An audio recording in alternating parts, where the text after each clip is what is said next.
महिलांना आरक्षण हे मिळालंच पाहिजे. विधेयक नाकारल्याबद्दल तीव्र दुःख झाल्याची मंत्री पंकजा मुंडे यांची प्रतिक्रिया.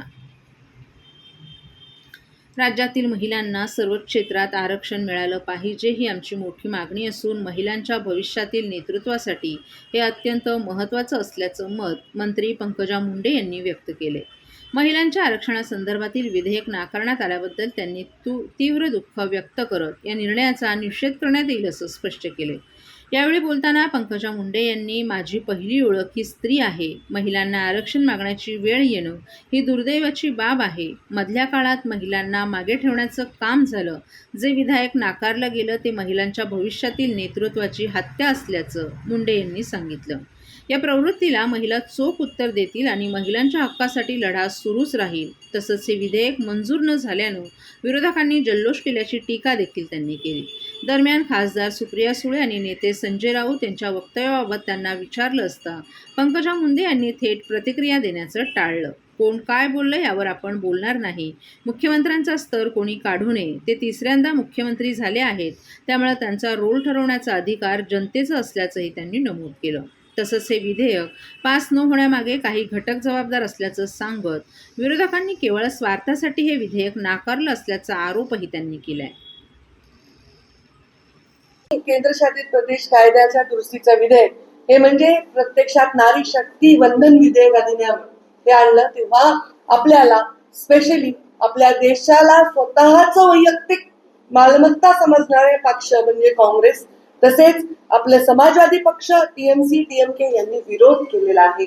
आणि मला वाटतंय हा विरोध म्हणजे महिलांचा त्यांनी महिलांना नाकारणे महिलांचा अपमान आहे. 50% जे मतदानामध्ये पॉप्युलेशन आहे त्यांना मात्र जेव्हा काम करायचं असतं तेव्हा मुख्य प्रवाहात आणण्यासाठी प्रयत्न करावे लागतात. सीओची जागा द्यायची एखादी मुख्य जागा द्यायची तेव्हा महिलेला देताना 10 वेळा विचार केला जातो. प्रयत्न करताना ती कुठेही कमी नसते. मेरिटमध्ये ती कुठे कमी नसते पण तिला संधीची मात्र कमी आहे. आणि ही संधीची कमी झाली पाहिजे. संधी त्यांना मिळत गेली पाहिजे यासाठी सदैव प्रयत्नशील राहणारे आमचे प्रधानमंत्री नरेंद्र मोदी यांनी या विधेयकाला ज्या पद्धतीने विरोध झाला त्याच्याबद्दल तीव्र दुःख व्यक्त केलेलं आहे. हा महिलांचा भविष्यात होणाऱ्या नेतृत्वाच्या भ्रूणाची हत्या करण्या एवढा पातक आहे.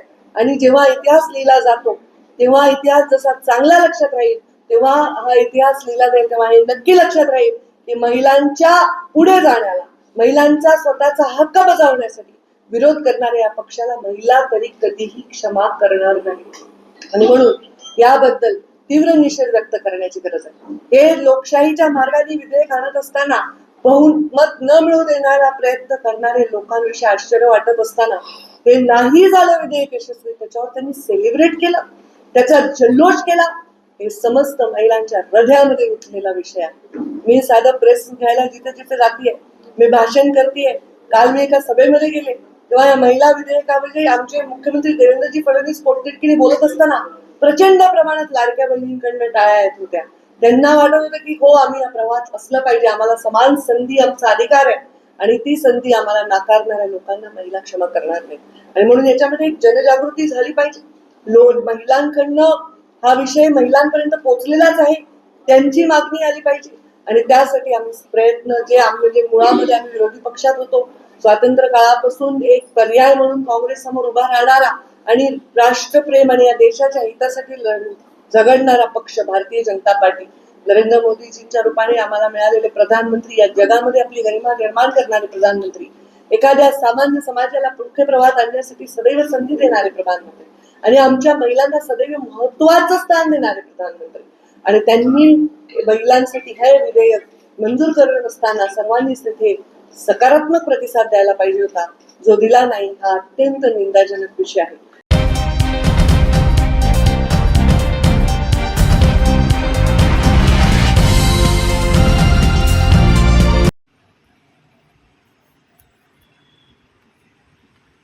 जात प्रमाणपत्र वादावर सहर शेख यांचा पलटवार. दोन्ही राष्ट्रवादीकडून राजकीय कट रचल्याचा आरोप. मुंब्रा येथील प्रभाग क्रमांक 30B MIMच्या नगरसेविका सहर युनुस शेख यांनी त्यांच्या जात प्रमाणपत्रावरून सुरू असलेल्या वादावर सोमवारी पत्रकार परिषद घेत सविस्तर खुलासा केलाय. आपल्या विरोधातील सर्व आरोप निराधार असून राजकीय कारकीर्द संपण्यासाठी हा कट रचला जात असल्याचा गंभीर आरोप तिने केला आहे. यावर सहर शेख हिचे वडील आणि आजोबाही यावेळी उपस्थित होते. ठाणे महापालिका निवडणुकीदरम्यान सादर केलेल्या जात प्रमाणपत्रावर तक्रारदार सिद्दीकी फराज शबाब अहमद यांनी आक्षेप घेत बनावट कागदपत्रांच्या आधारे प्रमाणपत्र मिळवल्याचे आरोप सहर युनिस शेख हिच्या विरोधात केला होता. याबाबत तहसीलदार कार्यालयाकडून 25 मार्च रोजी नोंदवलेल्या आक्षेपांमध्ये प्रमाणपत्रावरील काही तांत्रिक त्रुटींचा उल्लेख करण्यात आला होता. या सर्व आक्षेपांना फेटाळून लावत सहर शेख आणि तिचे वडील युनिस शेख यांनी पत्रकार परिषदेत संबंधित कागदपत्र सादर केली. हे प्रमाणपत्र 15 वर्षांपूर्वी ठाणे तहसीलदार कार्यालयातून मिळाले असून ते वैध असल्याचाही त्यांनी दावा केलाय. सध्याचे तहसीलदार उमेश पाटील यांना कागदपत्रे दाखवली असता त्यांनी ती पाहण्यास नकार दिल्याचा आरोपही युनिस शेख यांनी केलाय. तसंच 23 मार्च रोजी सुनावणीची तारीख देण्यात आली होती. मात्र तहसीलदार स्वतः गैरहजर राहिल्यानं नायब तहसीलदारांनी सुनावणी घेतल्याचंही त्यांनी सांगितलं. माहिती अधिकारातून 2009 सालचं रेकॉर्ड मागवले असता संबंधित कार्यालयाकडे ते उपलब्ध नसल्याचं उत्तर मिळाल्याचा दावाही त्यांनी केलाय. सहर शेख यांनी पुढे आरोप केलाय की निवडून आल्यानंतर प्रभागात आम्ही काम करू नये यासाठी राष्ट्रवादीच्या दोन्ही गटाकडून दबाव आणला जात आहे. आपल्यावरील सर्व तक्रारी खोट्या असून कोणत्याही पडताळणी समिती किंवा कोकण आयुक्तांकडून अधिकृत पत्र आलं नाही. या संदर्भात संबंधित तहसीलदारांविरोधात जिल्हा प्रशासन आणि कोकण विभागीय आयुक्तांकडे तक्रार दाखल केल्याचंही तिने स्पष्ट केले. पत्रकार परिषद दे रहे हो, क्या कुछ जो है आपने डॉक्यूमेंटेशन दिया था उसको लेकर क्या कुछ कहना चाहिए? हमारे डॉक्यूमेंट्स को फर्जी करार दिया गया था, हमको फरार बोल दिया गया कि हम भाग गए हैं और हम डर गए हैं, हमारे डॉक्यूमेंट्स अभी जाली है और उन डॉक्यूमेंट्स के आधार पर हमने इलेक्शन कमीशन ऑफ इंडिया की दिशा भूल की है और हमने बड़े बड़े अधिकारियों को बेवकूफ बनाया, उनके आंखों में धूल झोंक कर हमने इलेक्शन जीता है और लड़ा है। तो ऐसे सब आरोपों को बेबुनियाद साबित करने के लिए आज कॉन्फ्रेंस ली गई थी और हमने हमारे सभी लीगल प्रोसीडिंग्स जो हम कोर्ट के जरिए जो हमारी लड़ाई लड़ रहे हैं इन इल्जामों को गलत साबित करने में, जो कि गलत है। तो मुझे पूरी उम्मीद है हमारे लॉ सिस्टम पर और हमको न्याय मिलेगा इंशाल्लाह, ये उम्मीद है मेरी, और सच हमेशा जीतता है। तहसीलदार को आप क्या कहना चाहेंगे? उमेश पाटिल सर को यही बोलना चाहूंगी कि आपको दोनों साइड की स्टोरी सुन करके अपनी रिपोर्ट पास करनी चाहिए थी, जो कि आपने किया नहीं है। आपने एक ही हियरिंग लेकर सीधा हमारे खिलाफ में पूरी वन साइडेड रिपोर्ट लिख के दी है, जिसमें आपने जो भी ऑब्जेक्शंस मेंशन किए हैं वो बेसलेस है और उन ऑब्जेक्शंस का कोई बुनियाद नहीं है। आपने साबित करने की कोशिश की है कि मेरे डैड माइग्रेंट है, जो कि यही पैदा हुए हैं, यही पले बड़े हैं, महाराष्ट्र के रहवासी है, लेकिन ऐसे इंसान को आप यूपी का रहवासी साबित करने पे तुले हुए हो। इसकी वजह क्या है वो मैं नहीं समझ रही, और उनको साबित करके वो मुझे भी गाजियाबाद का रहवासी साबित कर रहे हैं, जबकि मेरी स्कूल ठाणे बिलबोंगा इंटरनेशनल स्कूल से मैं पढ़ी हूँ।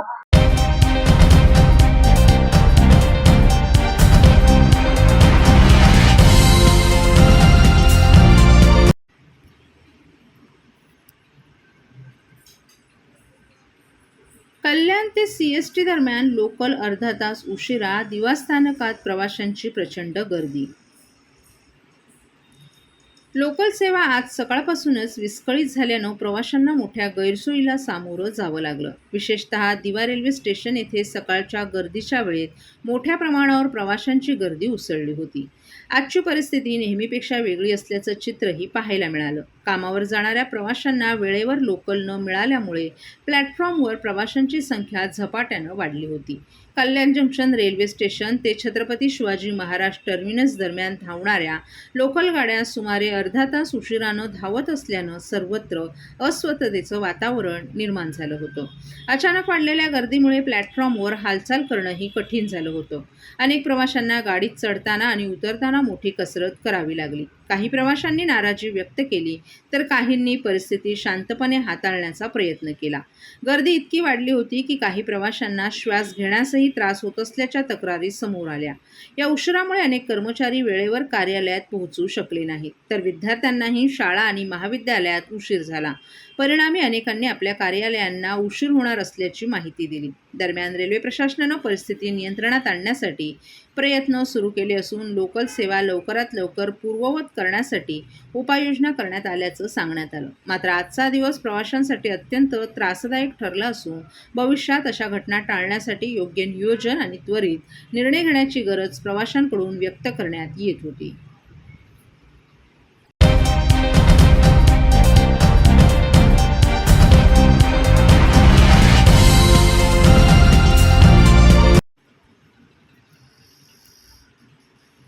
राज्यातील सरकारी, निमसरकारी कर्मचारी तसंच शिक्षक शिक्षकेतर कर्मचाऱ्यांच्या बेमुदत संपामुळे जिल्ह्यातील शासकीय कार्यालयातील कामकाज ठप्प. राज्यातील सरकारी, निमसरकारी कर्मचारी तसंच शिक्षक शिक्षकेतर कर्मचाऱ्यांनी आजपासून बेमुदत संप सुरू केल्यानं ठाणे जिल्ह्यातील प्रशासनावर मोठा परिणाम झालाय. ठाणे जिल्हाधिकारी कार्यालय, जिल्हा परिषदेसह विविध शासकीय कार्यालयांमधील कामकाज अक्षरशः ठप्प झालं असून नागरिकांना मोठ्या गैरसोयीला सामोरं जावं लागत आहे. विविध कामांसाठी वारंवार कार्यालयांच्या फेऱ्या मारणाऱ्या नागरिकांचं काम आणखीन काही दिवस रखडणार असल्यानं त्यांच्यात तीव्र संताप व्यक्त होतोय. प्रमाणपत्र, महसूल कामं, शासकीय योजना तसंच इतर दैनंदिन सेवा पूर्णपणे विस्कळीत झाल्या आहेत. राज्य सरकारी कर्मचारी मध्यवर्ती संघटना महाराष्ट्र ठाणे जिल्ह्याच्या प्रसिद्ध पत्रकानुसार राज्यातील सुमारे 17 लाख कर्मचारी गेल्या 15 महिन्यांपासून शासनाच्या भूमिकेवर नाराज आहेत. 7 वेळा आंदोलनं करूनही प्रलंबित मागण्यांवर ठोस निर्णय न झाल्यानं अखेर 21 एप्रिलपासून बेमुदत संपाचा निर्णय घेण्यात आलाय. समन्वय समितीचे निमंत्रक भास्कर गव्हाणे यांनी मागण्या मंजूर होईपर्यंत संप मागे घेतला जाणार नसल्याचं स्पष्ट केलंय. कर्मचारी संघटनांनी सुधारित निवृत्ती वेतन योजना, 10, 20, 30 लाभ, निवृत्तीचं वय 60 वर्ष करणं, रिक्त पदं भरणं, कंत्राटी कर्मचाऱ्यांचे नियमितीकरण करणं आणि कॅशलेस आरोग्य विमा योजना लागू करण्यासह एकूण 18 मागण्या मांडल्यात. दरम्यान संपामुळे शासकीय सेवा, शाळा, महाविद्यालये आणि सार्वजनिक यंत्रणा प्रभावित झाल्यानं प्रशासनासमोर मोठं आव्हान उभं ठाकलं असून शासनानं तातडीनं तोडगा काढण्याची मागणी होत आहे. जी आजपासून तुम्ही बेमुदत संप केला, कलेक्टर काय गेल्या 2023 मध्ये आपण 7 दिवसाचं आंदोलन केलं. त्या आंदोलनाच्या वेळेला आपल्याला त्यावेळचे मुख्यमंत्री एकनाथजी शिंदे साहेब यांनी जुनी पेन्शन योजना लागू केली. परंतु तो GR काढत असताना शासनाने त्याच्यामध्ये एक मेक मारून ठेवलेली होती की अंमलबजावणी GR नंतर काढण्यात येईल. योजना लागू केली, परंतु त्याच्या अंमलबजावणीचा GR अद्यापपर्यंत त्यांनी काढला नाही. आम्ही आत्तापर्यंत जवळजवळ 7 वेळा आंदोलनं केली, शासनाचा लक्षवेध केला, परंतु शासनाने त्याकडे दुर्लक्ष केलेलं आहे. त्याच्यामुळं नाईलाजास्तव आम्हाला आज संपूर्ण महाराष्ट्रभर या आंदोलन चालू केलेले आहेत. आजपासून बेमुदत संप चालू झालेला आहे. जोपर्यंत शासन निर्णय पारित करत नाही अंमलबजावणीचा, तोपर्यंत हा संप मागे घेतला जाणार नाही. किती कर्मचारी यामध्ये सहभागी झाले? यामध्ये 17 लाख कर्मचारी पूर्ण महाराष्ट्रातले सहभागी झालेले आहेत आणि हा संप रेटला जाईल. शासन जोपर्यंत शासन निर्णय पारित करत नाहीत तोपर्यंत हा संप मागे घेतला जाणार नाही. प्रामुख्याने काय मागणी आहे? प्रामुख्याने मागणी एकच आहे आमची महत्त्वाची, की जी जुनी पेन्शन योजना लागू केलेली आहे परंतु तिची अंमलबजावणीचा GR शासनाने काढलेला नाही आहे. त्याच्यासाठी 7 वेळा आम्ही आंदोलनं केलेत, तरी पण शासन त्याच्यावर शासन निर्णय काढत नाहीत. त्याचप्रमाणे देशातल्या 26 राज्यामध्ये निवृत्तीचं वय 60 आहे, परंतु महाराष्ट्र आपण पुरोगामी म्हणतो, तिथे फक्त 58 वय सेवानिवृत्तीचं, ते 60 वर्ष करावं.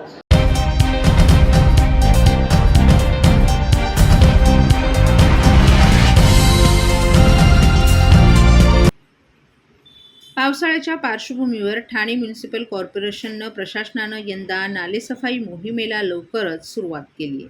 मुंब्रा परिसरानंतर आता शहरातील विविध भागांमध्ये नालेसफाईची कामं वेगानं सुरू करण्यात आली असून संबंधित कामांचा आढावा घेण्यासाठी अधिकाऱ्यांनी देखील प्रत्यक्ष पाहणी केली आहे. ठाणे महापालिकेचे आयुक्त सौरभ राव, महापौर शर्मिला पिंपळकर, उपमहापौर कृष्णा पाटील तसंच स्थानिक नगरसेवक आणि अधिकाऱ्यांनी माजिवडा, वट्टकनगर आणि उथळसर या परिसरातील लहान मोठ्या नाल्यांची पाहणी केली.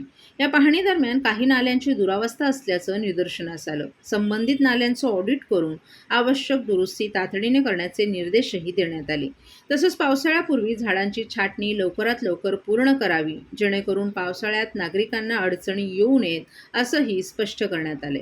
सफाई कामगारांच्या सुरक्षेच्या दृष्टीनं विशेष उपाययोजना करण्यात येत असून त्यांच्या सुरक्षिततेकडे महानगरपालिकेशी बारीक नजर असल्याचं प्रशासनानं सांगितलं.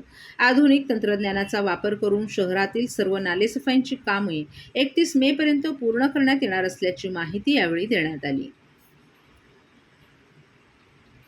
नाल्यांची पाहणी करण्यात आलेली आहे. काय निर्देश देण्यात आलेले आहेत? सालाबादप्रमाणे नाल्यांची सफाई मान्सून सुरू होण्याचे अगोदर करणे आणि व्यवस्थित पद्धतीने करणे हा हेतू आहे.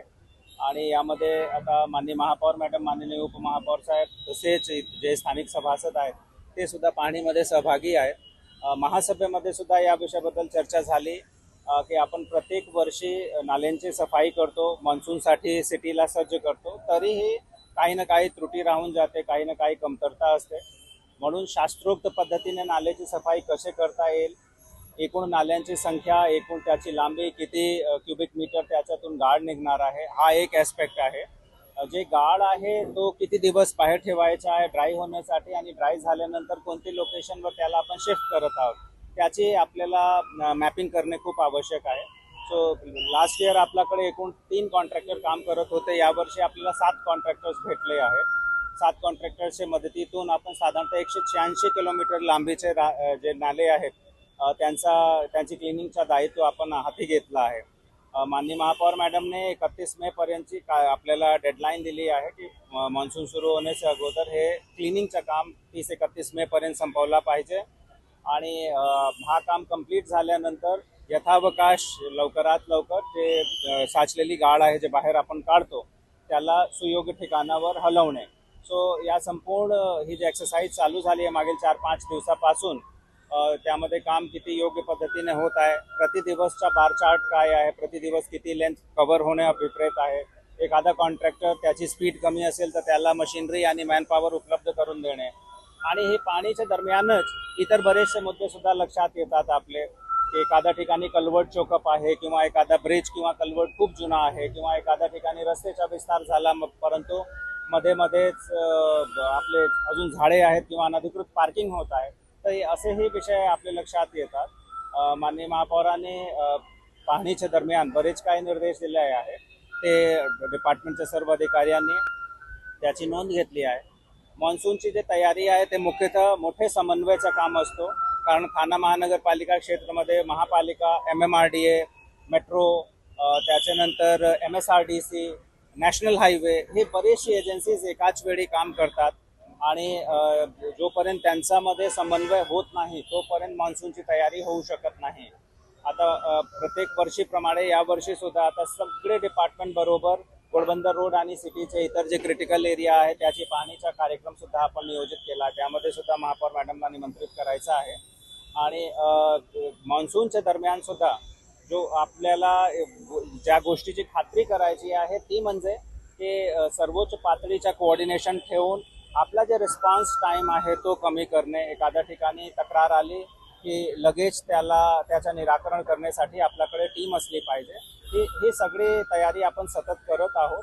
आणि मला कंप्लीट कॉन्फिडन्स आहे की 31 मे पर्यंत आपण मान्सून प्रिपेअर्डनेससाठी जेवढी आपल्याला अभिप्रेत तयारी आहे ते आम्ही कंप्लीट करून घेणार.